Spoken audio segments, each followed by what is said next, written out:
¿Y si un día los psicodélicos se investigaran para ayudar a niños con trastornos del neurodesarrollo? ¿Podría una sustancia como la psilocibina conseguir algo así? Es una pregunta que cada vez aparece más en conversaciones sobre salud mental, pero la ciencia todavía no tiene una respuesta clara. En este episodio vamos a explorar lo que realmente sabemos, lo que aún no sabemos, y por qué la prudencia científica es tan importante cuando hablamos de niños y del cerebro en desarrollo. Bienvenidos a psilocibina y un neurodesarrollo infantil, lo que la ciencia sabe y lo que aún no sabemos. Bienvenidos a Psilocibina Ciencia y Experiencia, el podcast de referencia en habla hispana sobre psicodélicos, neurociencia y expansión de la conciencia. Acompáñanos en este viaje de exploración rigurosa y profunda donde desentrañamos los misterios de esta sustancia ancestral y su impacto en la mente humana y en el potencial. Prepárate para descubrir conocimientos basados en la investigación más actualizada y experiencias que transforman vidas. Hoy vamos a empezar este episodio de una forma distinta. No con una noticia, ni con un estudio, ni con un concepto o investigación, sino con una persona. Porque este podcast, este espacio no existe para hablar de sustancias, existe para hablar de seres humanos y de lo que la ciencia puede y no puede ofrecernos cuando hay dolor, incertidumbre o búsqueda. Hace poco recibimos un mensaje de una oyente, Soledad Maloberti, que nos dijo algo así en los comentarios. Hola, me encanta vuestro podcast y quería un episodio que hable sobre el uso de la psilocibina en niños con trastornos del neurodesarrollo, porque me toca de cerca. Mi hijo tiene dificultades en habilidades escolares, dispraxia motora y problemas de comportamiento. Y queremos detenernos aquí un momento, porque quien habla es el equipo de Psilocibina Ciencia y Experiencia. Porque cuando alguien formula una pregunta así, lo que está pidiendo es más que información, es orientación. Y precisamente por eso este es uno de los episodios donde más cuidado tenemos que poner. Porque el cruce entre psicodélicos y menores de edad, y más aún menores con condiciones del neurodesarrollo, exige un estándar más alto que el resto de conversaciones mantenidas hasta ahora. Fuera del hype, de la fantasía, repetir frases virales. No, aquí solo vale una cosa y es rigurosidad. Y bueno, una segunda cosa, igual de importante, humanidad. Entonces, ¿qué vas a encontrar en este episodio? Seguro no vas a encontrar ninguna recomendación clínica, ni qué deberías hacer, ni promesas sobre niños y psilocibina, ni soluciones mágicas. De hecho, por favor, no nos consideres científicos, no nos consideres médicos, no nos consideres terapeutas. Considéranos un puente entre investigaciones, estudios, ciencia, experiencia, biología, grandes profesionales de este mundo de los psicodélicos como herramienta del desarrollo del potencial humano que amplifica y sirve esto de una forma más digerible y aprovechable. Este episodio no sustituye a un profesional sanitario ni indica ninguna intervención. Sí vas a encontrar un mapa honesto de la evidencia científica actual, los límites reales del conocimiento, el estado del campo en psilocibina y otros psicodélicos y un marco de prudencia ética específicamente aplicado a menores. Y al final, solo al final, una reflexión que puede ayudar a familias y también a cualquiera que esté atravesando situaciones similares. Una reflexión que nos ayudará a pensar mejor, con más claridad y quizá menos ruido. La pregunta real es reformular para no engañarnos. Aunque la pregunta parezca simple, ¿psilocibina en niños con neurodesarrollo? Si queremos ser precisos hay que reformularla, porque en ciencia una pregunta mal formulada produce respuestas peligrosas. Así que la pregunta real es esta. ¿Qué evidencia existe hoy sobre el uso de psilocibina o psicodélicos en menores con trastornos del neurodesarrollo? ¿Y qué sería necesario demostrar antes de siquiera considerarlo clínicamente? Y esta segunda parte que viene ahora importa todavía más. ¿Qué habría que demostrar en seguridad, eficacia, dosis, selección de perfiles, contraindicaciones y seguimiento a largo plazo?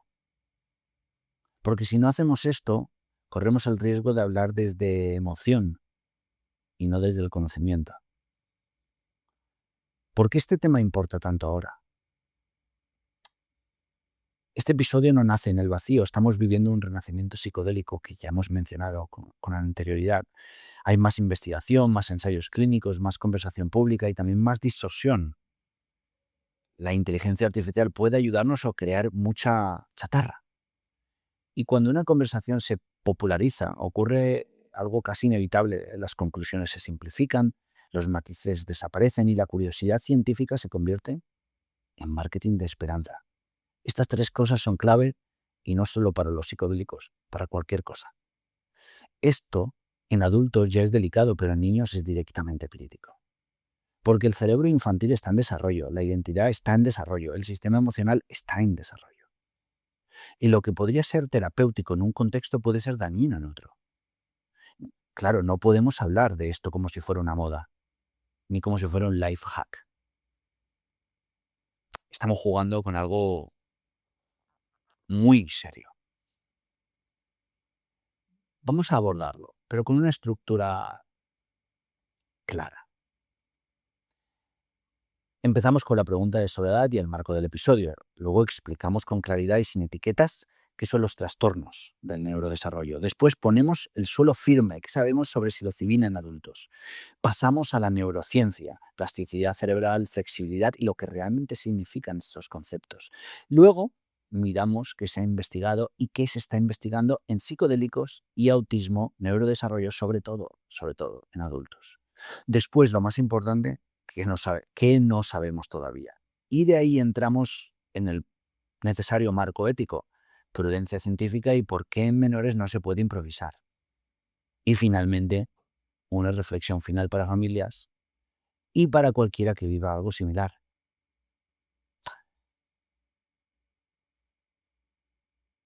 Con esto podemos cerrar esta parte de introducción, pero hagámoslo con un pacto. En este episodio no vamos a perseguir una respuesta rápida, vamos a perseguir una respuesta honesta. Porque cuando un tema toca a niños, el rigor no es una postura intelectual, es una responsabilidad moral. Así que vamos a empezar por lo básico. ¿Qué significa exactamente trastornos del neurodesarrollo? ¿De qué estamos hablando cuando decimos dispraxia, dificultades escolares o conducta? Bien, vamos con ello. Los trastornos del neurodesarrollo. Antes de hablar de psilocibina, psicodélicos o cualquier otra intervención, necesitamos hacer algo fundamental. Entender de qué estamos hablando realmente cuando decimos trastornos del neurodesarrollo. Porque si no definimos bien el terreno, todo lo que venga después, investigación, hipótesis, expectativas, se vuelve confuso. ¿Qué significa neurodesarrollo? El término neurodesarrollo se refiere al proceso mediante el cual el cerebro se forma, se organiza y madura desde la etapa prenatal hasta la etapa adulta temprana.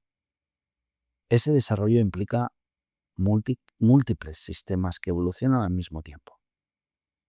Redes sensoriales, coordinación motora, lenguaje, funciones ejecutivas, regulación emocional, aprendizaje académico, interacción social.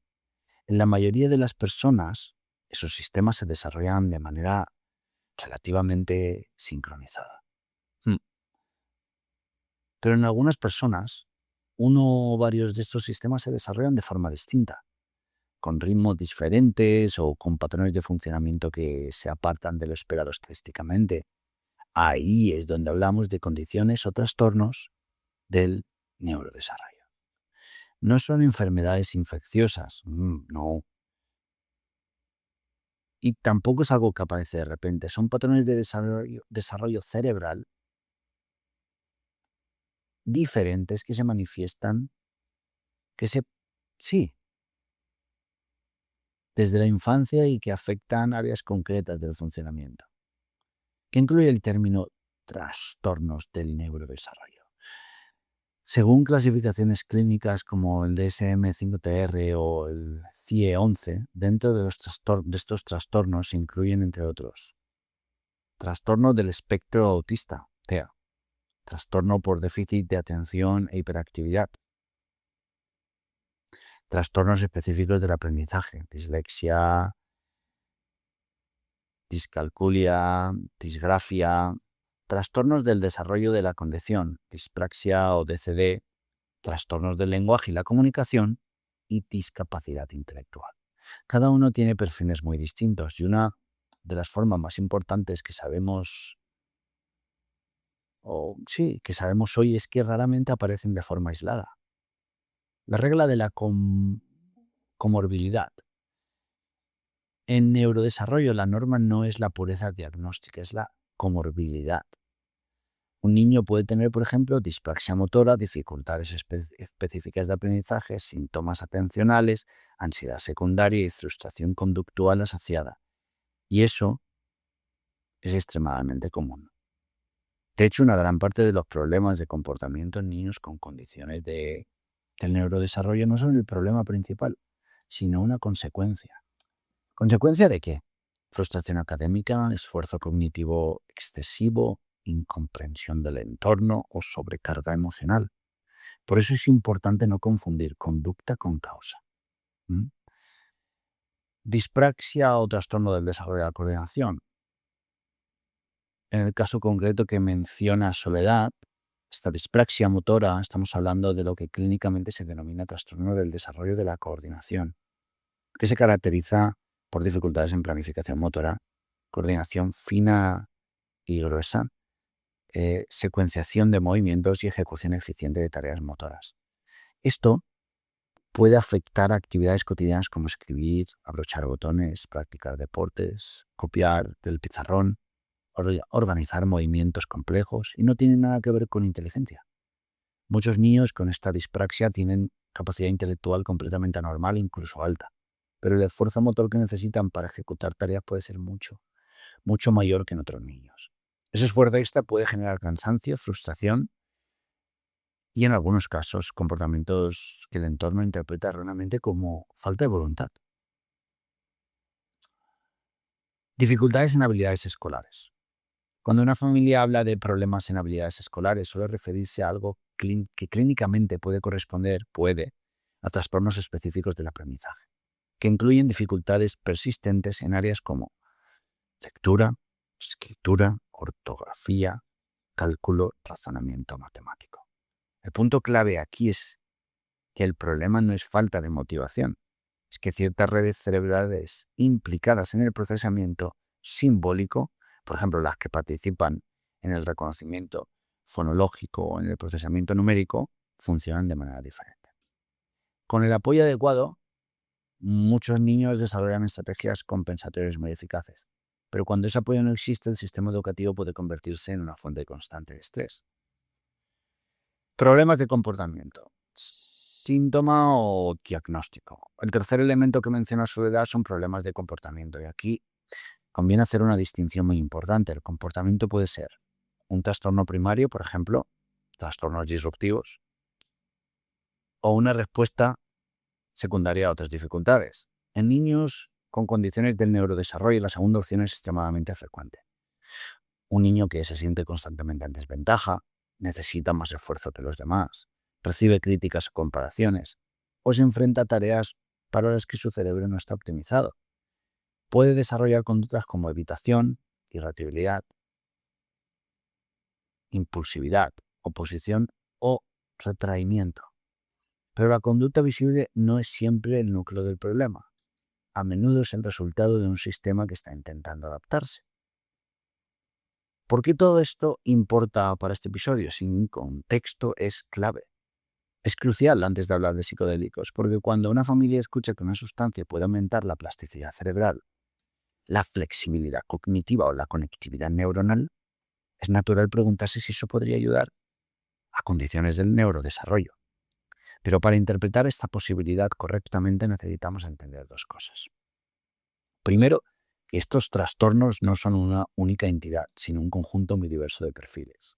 Y segundo, que intervenir en un cerebro en desarrollo es una de las decisiones más delicadas que existen en medicina.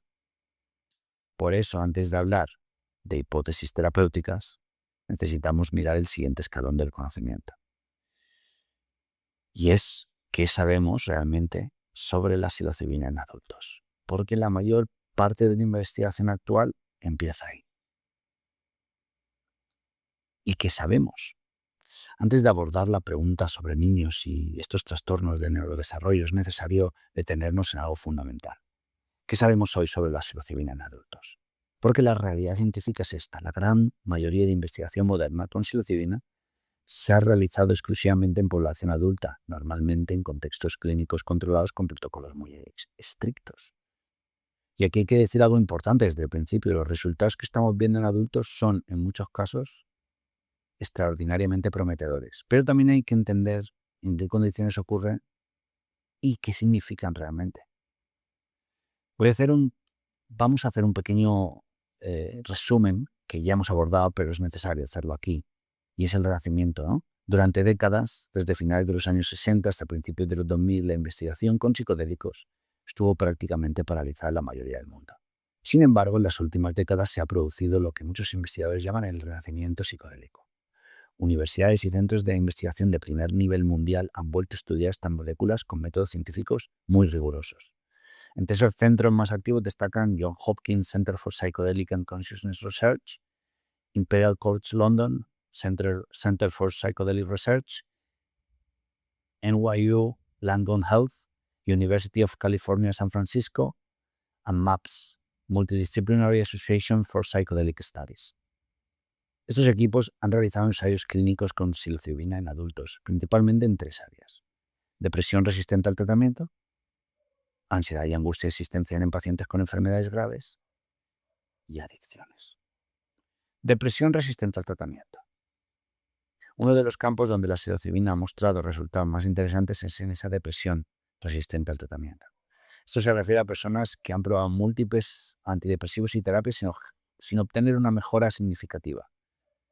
Un estudio muy citado del Imperial College London en 2016 administró esa psilocibina en 2 sesiones terapéuticas supervisadas. Los resultados mostraron que muchos participantes experimentaron reducción significativa de síntomas depresivos, mejoras mantenidas durante semanas o meses y aumento en sensación de conexión y significado vital. Posteriormente, estudios más amplios han replicado estos efectos. Por ejemplo, un ensayo clínico en Johns Hopkins en 2020 encontró que aproximadamente 70% de los participantes mostraron reducción significativa de síntomas depresivos tras el tratamiento con psilocibina, combinada con psicoterapia. En algunos casos, la remisión se mantuvo varios meses después de 1 o 2 sesiones, y esto es algo muy inusual en psiquiatría. Pero de nuevo, esto ocurre en entornos terapéuticos cuidadosamente diseñados. ¿Ansiedad existencial y enfermedades terminales? Pues ese es otro campo donde la psilocibina ha mostrado resultados muy relevantes en pacientes con cáncer u otras enfermedades potencialmente mortales que experimentan ansiedad profunda o miedo a la muerte.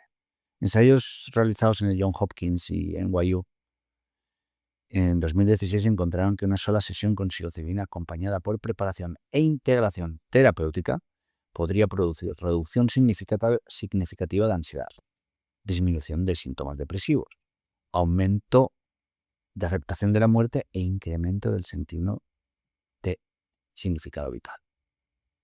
Muchos participantes describieron estas experiencias como entre las más significativas de su vida. Sin embargo, estos estudios se realizaron siempre con selección rigurosa de participantes, preparación psicológica previa, acompañamiento profesional durante la sesión, seguimiento posterior. Es decir, no se trata simplemente de tomar una sustancia, es un proceso completo terapéutico y estructurado. Adicciones. Otro campo emergente es ese tratamiento de adicciones. Hay investigaciones preliminares que han explorado el uso de psilocibina en adicción al tabaco, adicción al alcohol. Y un estudio de Johns Hopkins sobre dependencia al tabaco encontró que una proporción significativa de participantes permanecía abstinente meses después del tratamiento. Aunque los estudios aún son pequeños, sugieren que la psilocibina podría ayudar a interrumpir patrones compulsivos profundamente arraigados. ¿Qué ocurre en el cerebro? Pues la pregunta inevitable es ¿qué está pasando en el cerebro cuando alguien toma psilocibina? Las investigaciones con neuroimagen funcional, el fMRI, han mostrado varios efectos interesantes. Uno de los más conocidos es la disminución temporal de la actividad de la red neuronal llamada Default Mode Network. Esta red está relacionada con pensamiento autorreferencial, rumiación mental, narrativa rígida sobre uno mismo. En personas con depresión, por ejemplo, esta red puede estar hiperactiva, generando ciclos repetitivos de pensamiento negativo. La psilocibina parece interrumpe temporalmente estos patrones, permitiendo que el cerebro explore nuevas configuraciones. Algunos investigadores describen este proceso como un reset o reorganización temporal de redes neuronales, pero esto sigue siendo un área activa de investigación. Luego tenemos la plasticidad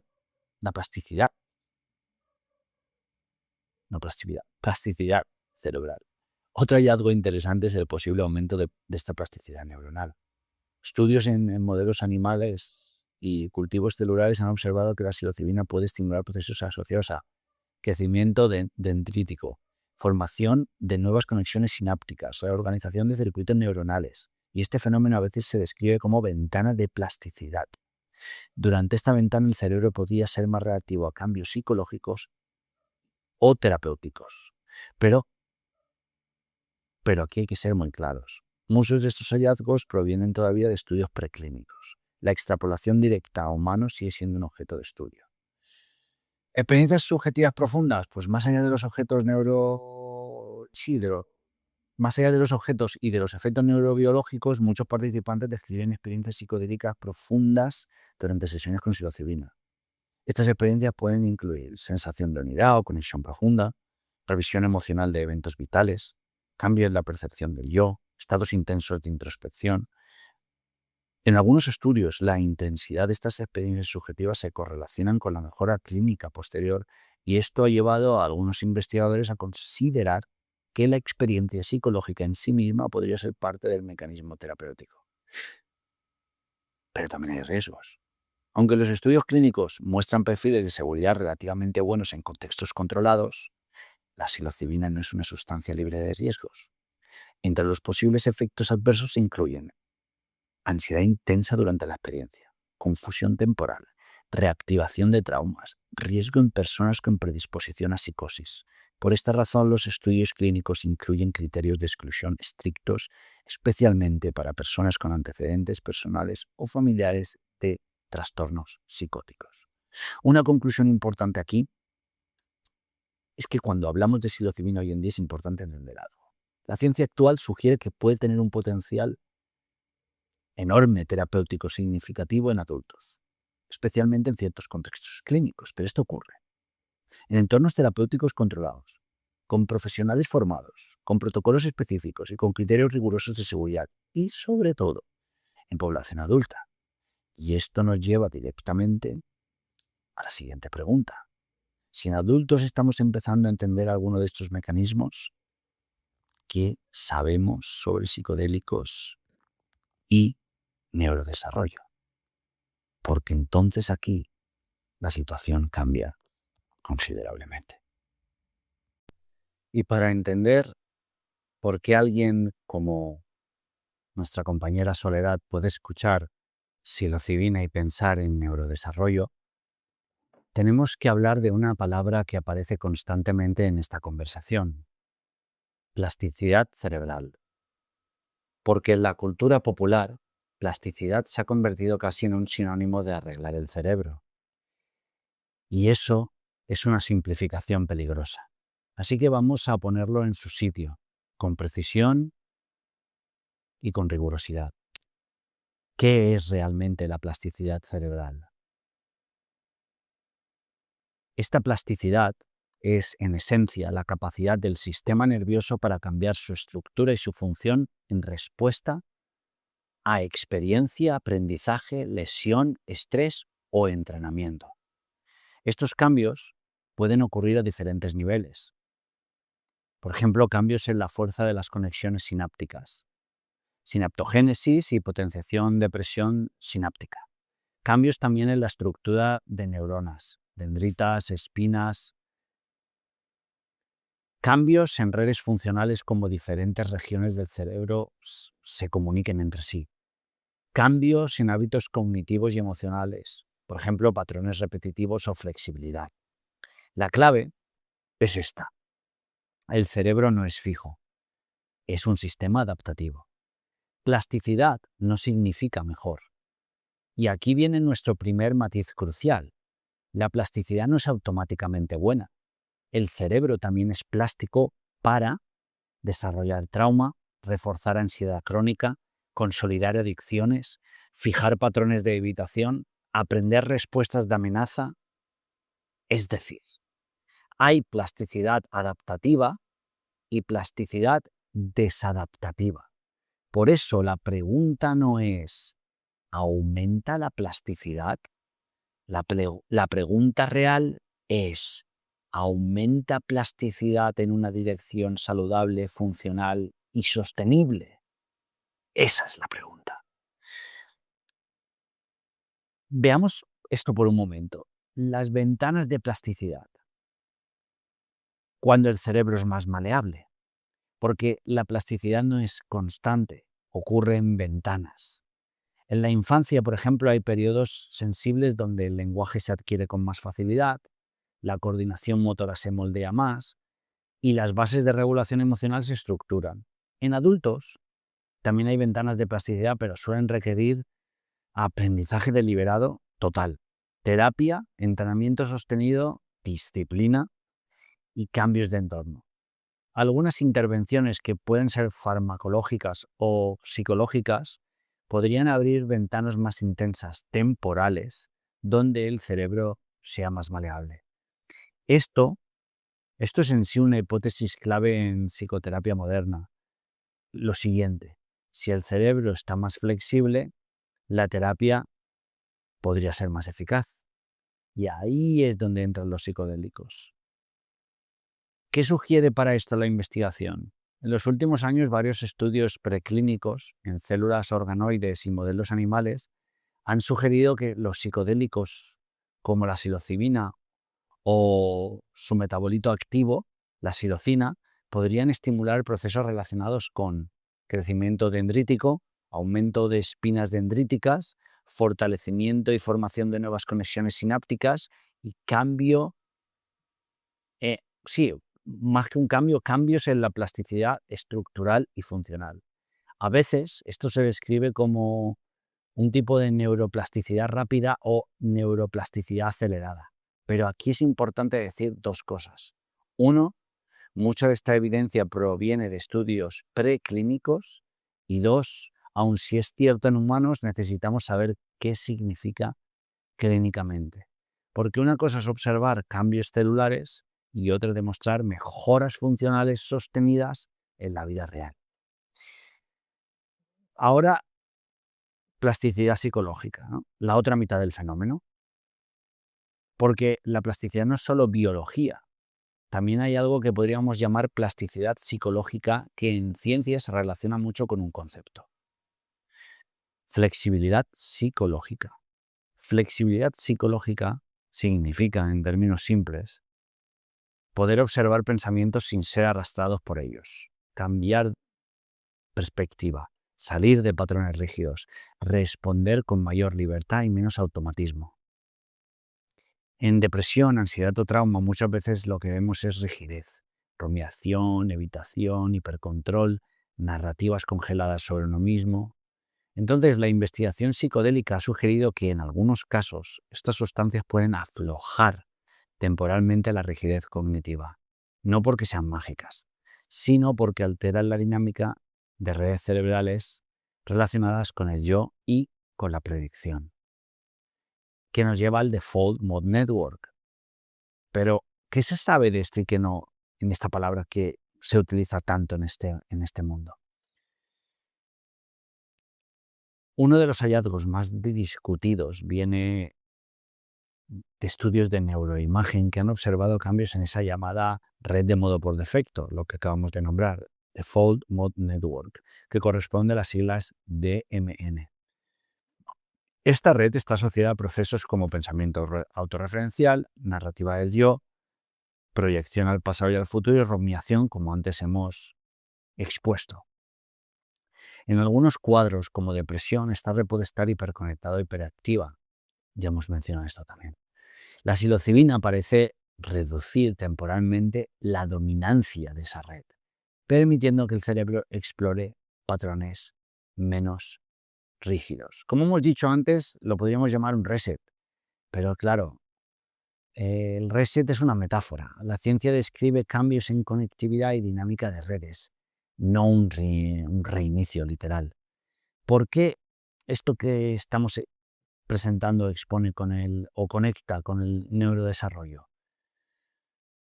Ahora lo hacemos, y es ¿por qué esta conversación sobre plasticidad suena tan relevante para el neurodesarrollo? Porque en condiciones de neurodesarrollo hablamos de patrones de conectividad distintos, diferencias en integración sensorial, perfiles motores y ejecutivos diferentes, regulación emocional diferente y trayectorias de aprendizaje distintas. Y entonces aparece una inferencia tentadora. Si los psicodélicos abren plasticidad, ¿podrían reconfigurar un cerebro en desarrollo? Y aquí tenemos que ser extremadamente cuidadosos, porque un cerebro infantil ya está en una ventana de plasticidad enorme. De hecho, esa es una de las razones por las que el neurodesarrollo es tan delicado. El cerebro de un niño no solo aprende rápido, sino también es más vulnerable a consolidar experiencias intensas. Entonces, aumentar o alterar ventanas de plasticidad en un cerebro en desarrollo sin evidencia clínica robusta es, como mínimo, un salto prematuro.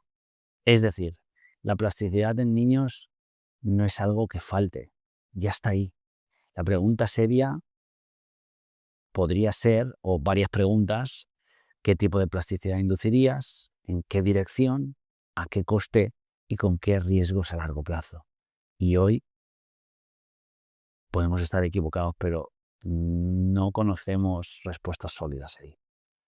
La pregunta todavía más profunda, o afirmación incluso, pues plasticidad sin contención puede ser caos. Hay una idea que se repite en ciencia clínica y es que la plasticidad sin estructura no garantiza proceso. Tampoco garantiza progreso. De hecho, puede generar desorganización. En terapia, por ejemplo, abrir emocionalidad o maleabilidad sin integración puede ser desestabilizador completamente. Con psicodélicos incluso se podría magnificar el caso. Por eso se insiste tanto en preparación, entorno, el set and setting, acompañamiento e integración posterior. Esto es cierto en adultos. En niños multiplicaría su complejidad.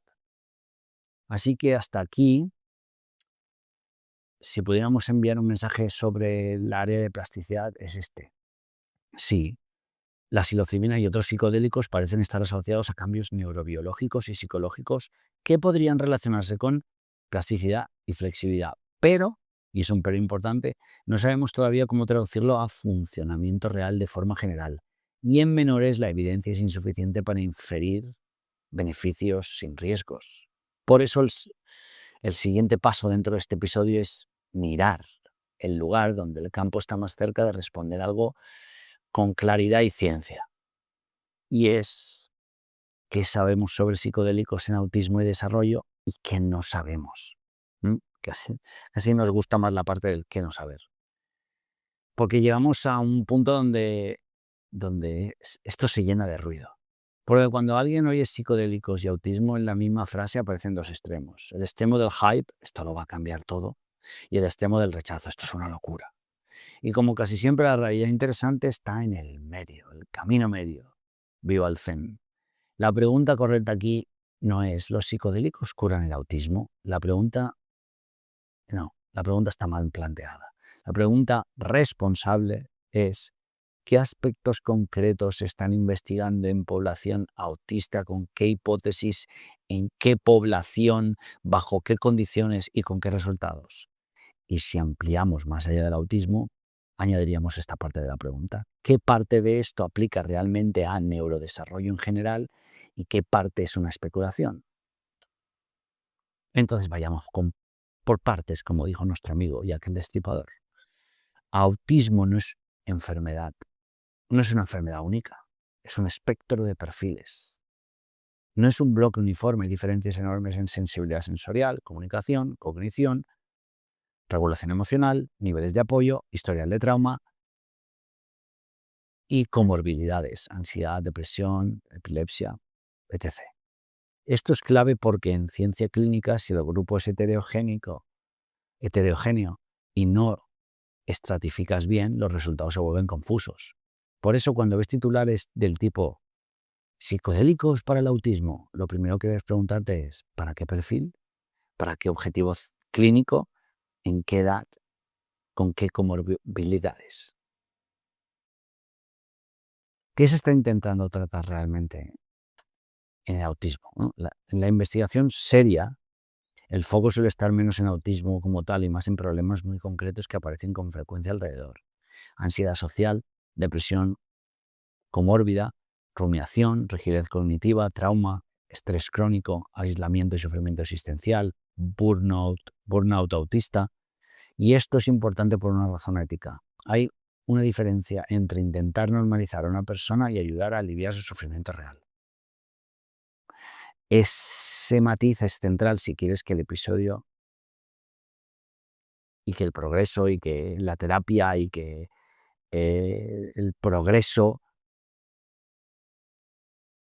tenga éxito para la persona. Psilocibina y autismo en adultos. ¿Cuál es el estado real del campo? En psilocibina lo más robusto hoy en este terreno no son los grandes ensayos publicados con resultados definitivos. No, lo que más hay por ahora es protocolos de investigación, ensayos registrados y un interés creciente en usar la psilocibina como sonda del sistema serotoninérgico. ¿Qué significa esto?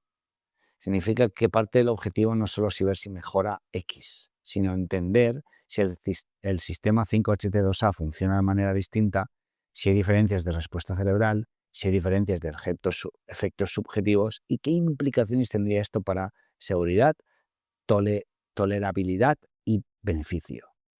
En un lenguaje simple, por favor, todavía estamos en una fase de mapeo y comprensión, en fase de aplicación clínica estándar. Y esto es algo que hemos hablado con la gente de MAPS, con la gente del Imperial College, con la gente incluso de CIRWAVE. Y esto es un dato bueno, no malo. Porque en un tema sensible, el mejor signo es que el campo no está vendiendo certezas, está construyendo método. Toquemos algo que me contó Marcela Otalora. Nos contó Marcela Otalora en una de las entrevistas que hicimos, una terapeuta líder mundial en psicoterapia asistida con psicodélicos. Y es el MDMA como paralelo relevante en autismo, en adultos. Si queremos ver un ejemplo donde el campo ha llegado un poco más lejos, en adultos, ese paralelo, el más citado, suele ser el MDMA en un objetivo muy concreto. Ansiedad social en adultos autistas. ¿Y por qué el MDMA? Porque MDMA en un contexto terapéutico tiende a reducir miedo social, aumentar apertura emocional, facilitar procesamiento de experiencias difíciles y potenciar vínculo y confianza en sesión terapéutica. Eso puede ser particularmente relevante para personas que han vivido aislamiento, bullying, rechazo social, trauma relacional, experiencias repetidas de, por ejemplo, no encajar. Y aquí sí que existe una evidencia piloto en adultos que ha mostrado mejoras clínicamente relevantes en ansiedad social. ¿Es definitivo? No. pero sí es una señal de esto merece una investigación seria y sólida. Ahora, atención. Esto no significa que sea extrapolable a menores ni de lejos. Significa que en adultos con selección cuidadosa y terapias estructurada, exacto, hay señales que justifican el seguir investigando. Si vamos al neurodesarrollo, la palabra es más amplia que el autismo y ahí la evidencia entonces cae. Ahora, porque ampliamos el marco, Soledad en la pregunta no solo mencionaba autismo, mencionaba dificultades escolares, dispraxia motora, conducta. Y aquí la ciencia psicodélica moderna tiene un problema simple. No hay un grupo probado, tampoco hay un cuerpo significativo de evidencia clínica con psicodélicos para dispraxia o trastornos específicos del aprendizaje. Y mucho menos en menores. Así que lo responsable es decir esto sin rodeos. Si alguien está buscando evidencia directa de psilocibina para dispraxia infantil o psilocibina para dificultades escolares, casi estamos seguros, no 100%, nunca puede ser, que hoy no la va a encontrar en un estándar científico razonable.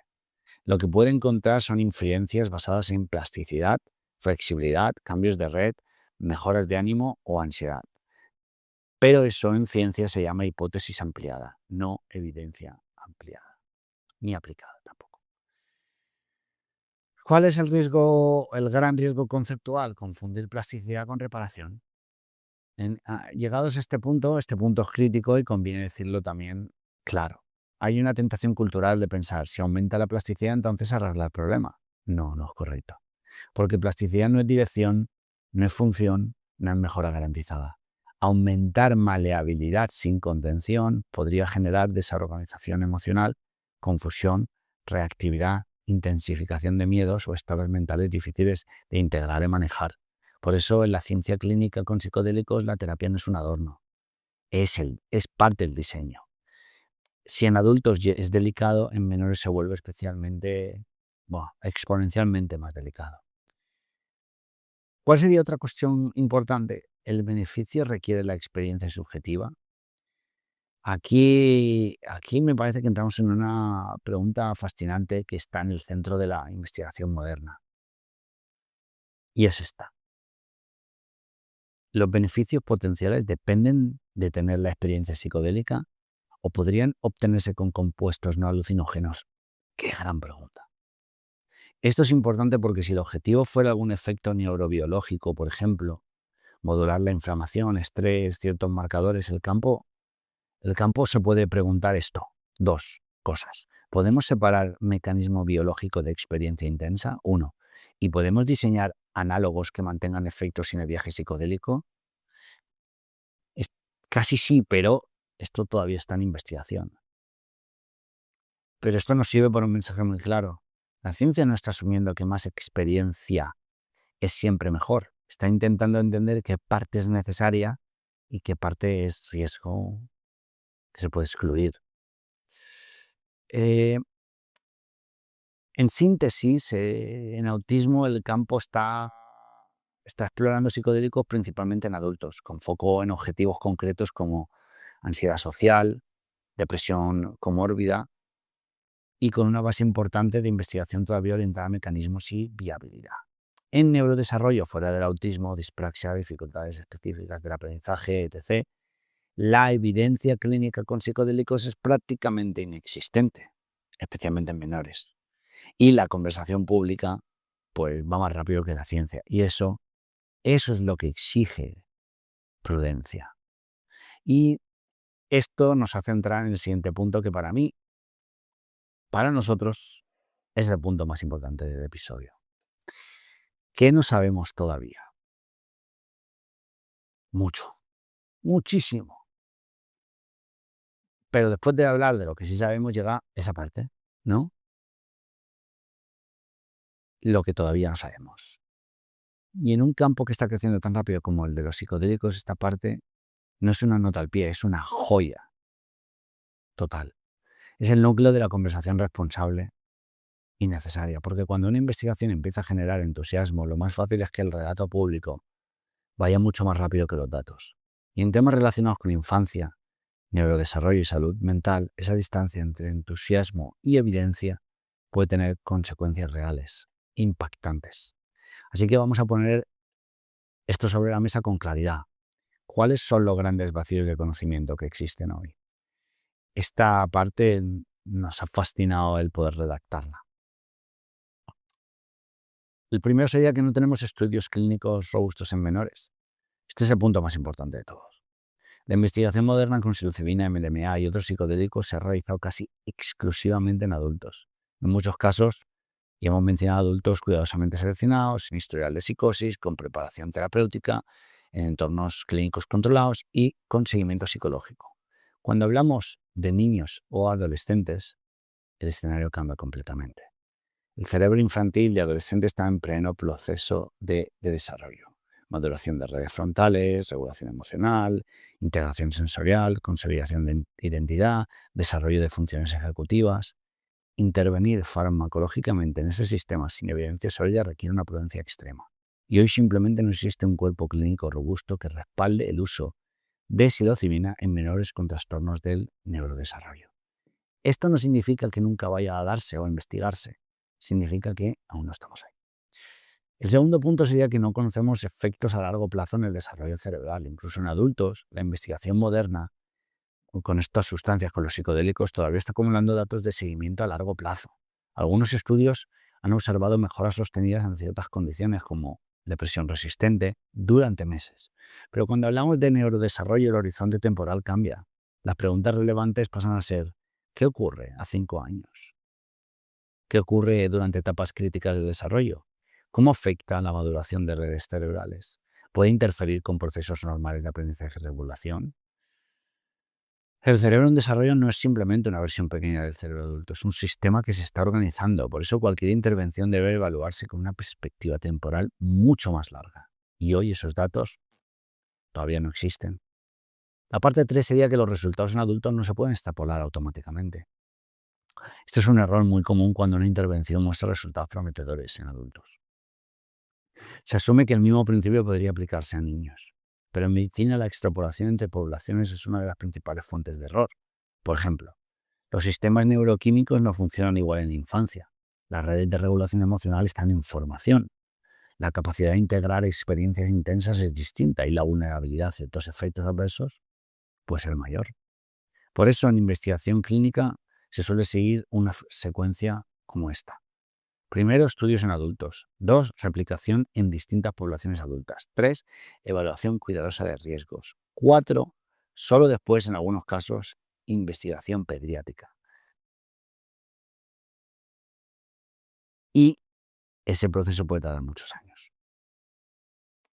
Claro, en el último paso, solo después, en algunos casos, investigación pediátrica. Claro, recuerda, después de algunos casos, ahí es cuando puedes hacer esa investigación en pediatría. Y ese proceso tarda muchos años. El punto 4 es que no sabemos quién podría beneficiarse y quién podría empeorar. Otro gran límite actual es la variabilidad individual. Incluso en adultos las respuestas a psicodélicos suelen variar enormemente. Algunas personas reportan experiencias terapéuticas profundas, cambios positivos sostenidos, reducción de síntomas, pero otras pueden experimentar ansiedad intensa, confusión emocional, experiencias difíciles de integrar, reacción de trauma, reactivación de traumas. En investigación clínica se intenta minimizar estos riesgos mediante selección cuidadosa de participantes, preparación psicológica, acompañamiento terapéutico, integración, pero aún así la variabilidad sigue siendo significativa. Cuando trasladamos esta incertidumbre a un contexto de neurodesarrollo, la complejidad aumenta, porque no sabemos aún qué perfiles responderían bien y cuáles podrían verse perjudicados.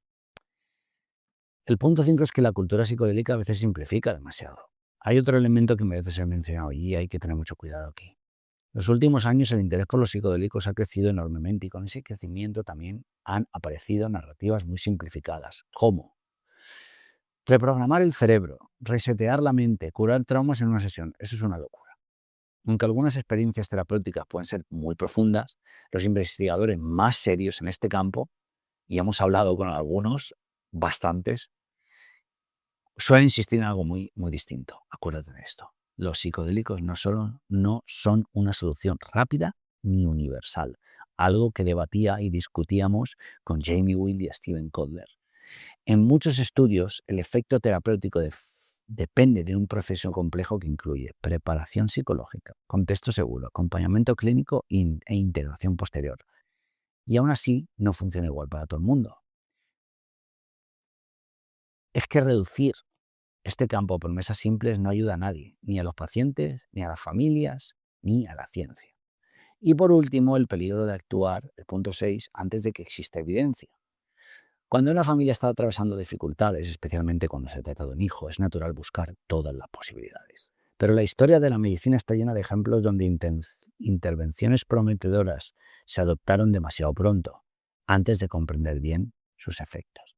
Por eso uno de los principios más importantes de medicina es el de prudencia terapéutica. Y no se trata de cerrar la puerta a la investigación, se trata de conocer cuándo el conocimiento aún es insuficiente para recomendar una intervención. Y hoy, claramente, en el caso de los psicodélicos y neurodesarrollo infantil, estamos todavía en fase de mucha prudencia. Así que, con honestidad científica, la investigación con psicodélicos está avanzando en adultos. Hay hipótesis interesantes relacionadas con plasticidad y flexibilidad psicológica, pero en menores con trastornos del neurodesarrollo la evidencia clínica es todavía muy limitada. Y esto no significa que el campo no evolucione, significa que por ahora la ciencia está observando, investigando y construyendo conocimiento paso a paso. Y precisamente por eso pasamos al siguiente punto del episodio, que es fundamental, que es el marco ético y la prudencia científica. Después de revisar lo que sabemos y lo que todavía no sabemos, aparece una dimensión que no es solo científica, es ética. Porque cuando hablamos de psicodélicos, infancia y neurodesarrollo, la conversión de esto puede ser crítica. Por eso, la conversación deja de ser únicamente sobre neuroquímica o plasticidad. Se convierte en una conversación sobre responsabilidad. Responsabilidad hacia los niños, hacia las familias, hacia la propia ciencia. ¿Cuál es el principio fundamental de la ciencia? Primero, no hacer daño. Ese principio, que es muy antiguo, aún sigue siendo central hoy. Primero, no hacer daño. Primum non nocere. Este principio no significa que nunca se asuman riesgos. La medicina siempre implica balancear riesgo y beneficio, pero sí significa algo esencial: no introducir intervenciones sin comprender razonablemente sus consecuencias, especialmente cuando hablamos de poblaciones vulnerables. Los niños lo son. Las personas con trastornos del neurodesarrollo también pueden serlo en determinados contextos. Por eso la prudencia científica aquí no es un freno al progreso, es más una forma de proteger a quienes más lo necesitan. La investigación no es lo mismo que aplicación clínica. Otro punto que genera confusión es la conversación pública en la diferencia entre dos cosas muy distintas: investigar y aplicar clínicamente. Cuando un estudio se publica sobre psicodélicos, muchas veces se interpreta como si el tratamiento ya estuviera listo por usarse. Pero en realidad el proceso científico suele seguir varias etapas. Primero, estudios preclínicos, laboratorio, modelos animales, mecanismos biológicos. Segundo, estudio piloto con pocos participantes. Tercero, ensayos clínicos controlados. Cuarto, replicación de resultados en distintos centros. Quinto, evaluación de seguridad a largo plazo. Y sexto, aprobación regulatoria. Y este proceso puede tardar años o incluso décadas, o no llegar. Y existe precisamente para evitar que intervenciones prometedoras se utilicen antes de comprender bien sus riesgos y beneficios. Esto es vital. Y luego pasamos a que el peso de la esperanza a las familias también influye. Cuando una familia vive cerca de un trastorno del neurodesarrollo, la experiencia suele incluir muchas emociones difíciles: incertidumbre, agotamiento, miedo al futuro, sensación de no tener respuestas suficientes. En ese contexto, cualquier posibilidad de mejora puede convertirse en una fuente enorme de esperanza. Y la esperanza es humana, es comprensible e incluso necesaria. Pero también es importante que la esperanza no sea manipulada por narrativas simplificadas o promesas que la ciencia aún no puede sostener o apoyar. El verdadero respeto hacia las familias consiste en decir la verdad con claridad, incluso cuando la verdad es compleja y duele. Ahora hay otra ética, la ética llamada en inglés Neurodiversity Perspective, la perspectiva de la neurodiversidad. En los últimos años, esta conversación ha emergido en este campo, ¿no? Este enfoque plantea algo fundamental, y es que no todas las diferencias neurológicas deben entenderse automáticamente como algo que hay que arreglar. Muchas personas dentro del espectro autista, por ejemplo, describen su experiencia no como una enfermedad que necesita curación, sino como una forma distinta de percibir, procesar y vivir el mundo. Eso no significa negar las dificultades reales que muchas personas y estas familias enfrentan.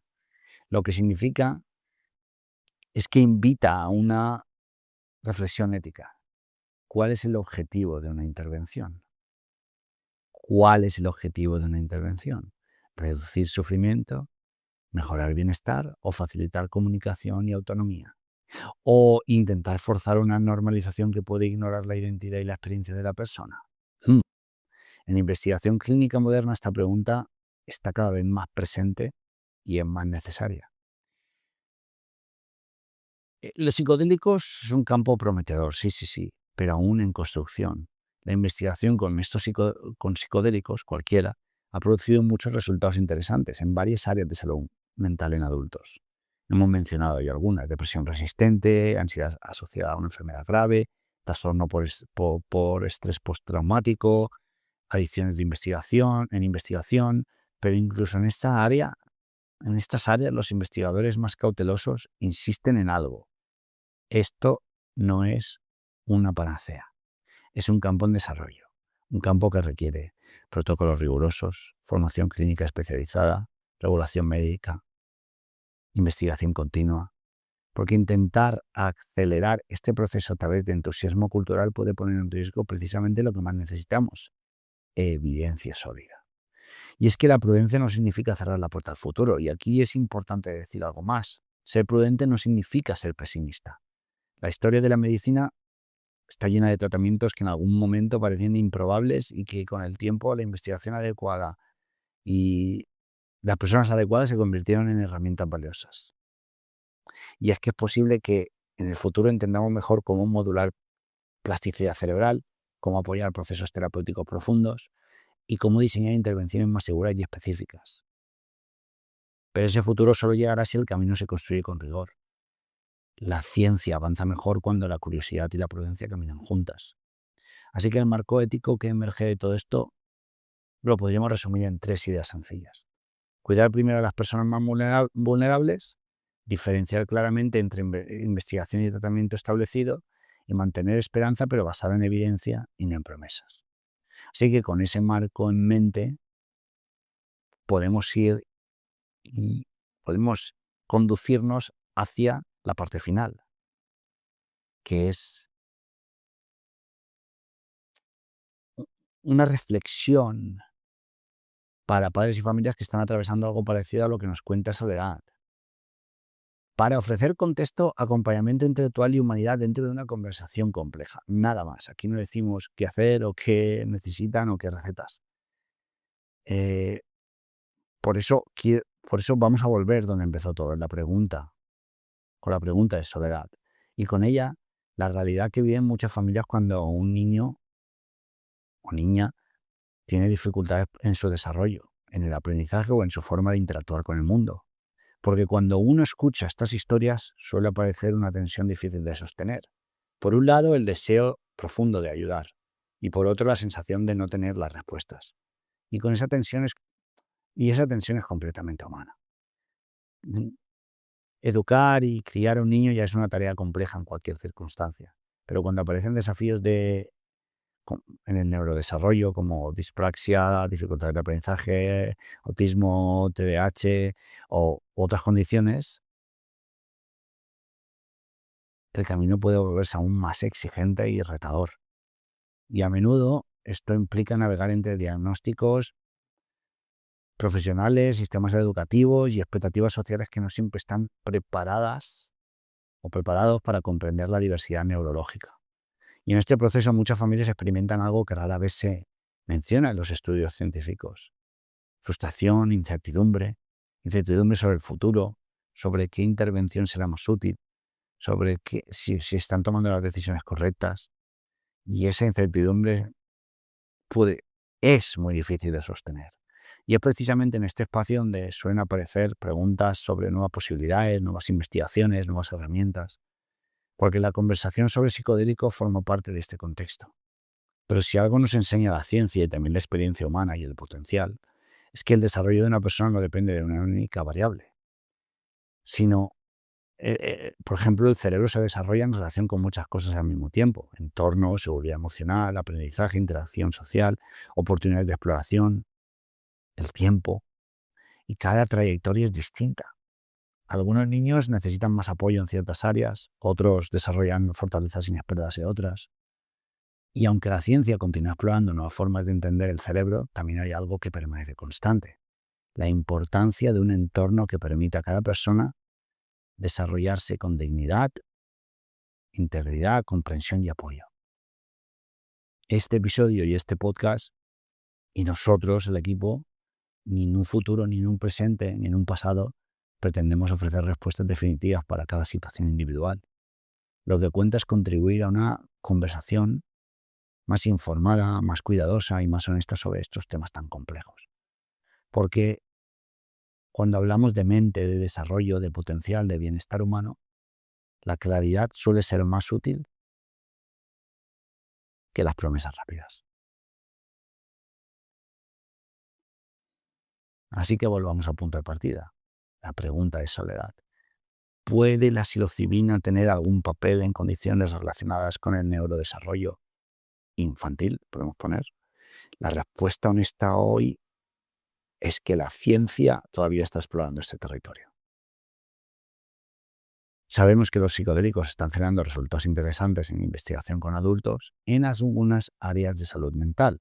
Sabemos que pueden producir cambios medibles en dinámicas, sí, cerebrales, la plasticidad, experiencia psicológica, pero también sabemos que cuando hablamos de infancia y desarrollo, el nivel de evidencia necesario para considerar una intervención es mucho más alto. Y en ese momento esa evidencia aún no existe. Eso no significa que la investigación no continúe. Significa que el campo está avanzando con cautela, intentando comprender mejor estos fenómenos antes de trasladarlos a contextos clínicos más amplios.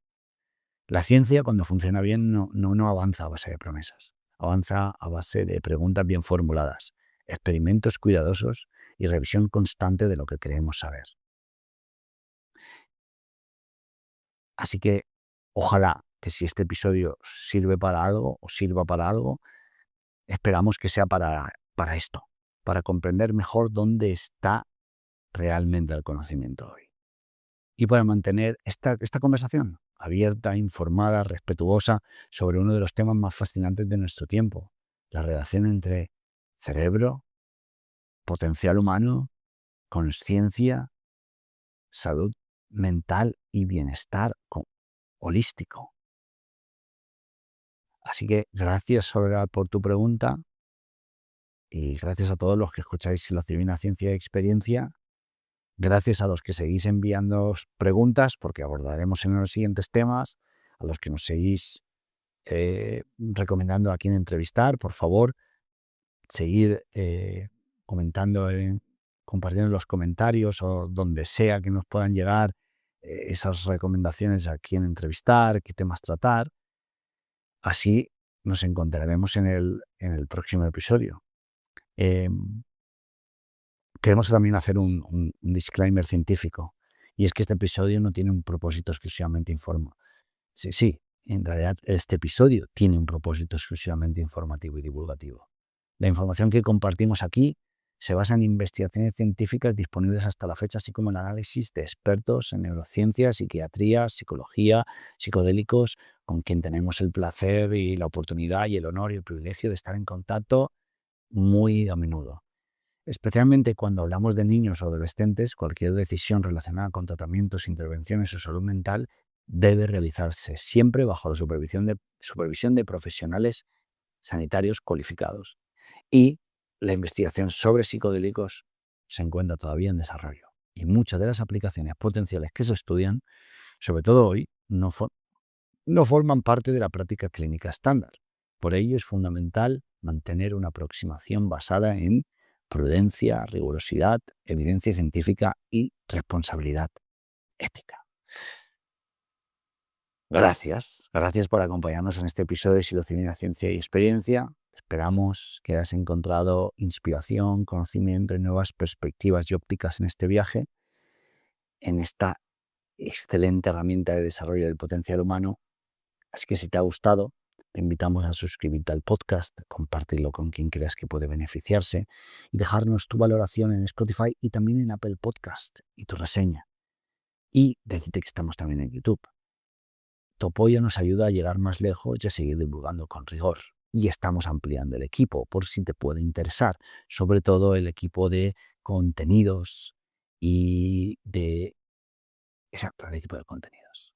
No olvides visitar nuestra página en Medium, donde cada semana publicamos artículos en línea con nuestro propósito de explorar, informar y transformar desde la ciencia y la experiencia. Nos despedimos 100% por ahora, pero recuerda, el conocimiento abre puertas y las experiencias las cruzan. Hasta la próxima.